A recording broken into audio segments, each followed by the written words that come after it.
Here we're going to solve a problem involving an angle of depression. We've got a hot air balloon that's flying at a height of 600 feet and is directly above the Marshall Space Flight Center in Huntsville, Alabama. The pilot of the balloon looks down at the airport that is known to be 5 miles from the Marshall Space Flight Center.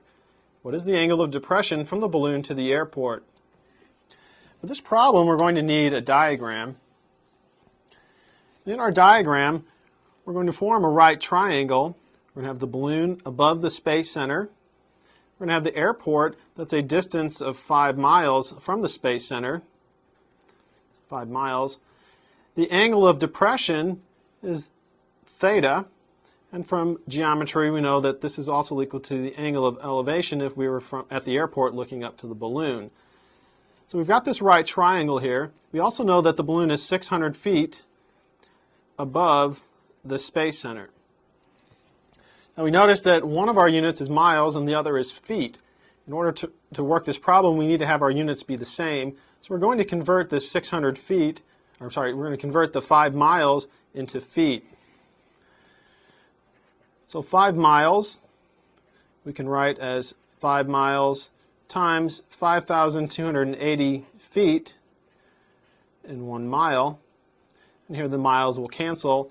We'll get that 5 miles is equivalent to 26,400 feet. Now that we have the same units, we can go ahead and continue with our problem.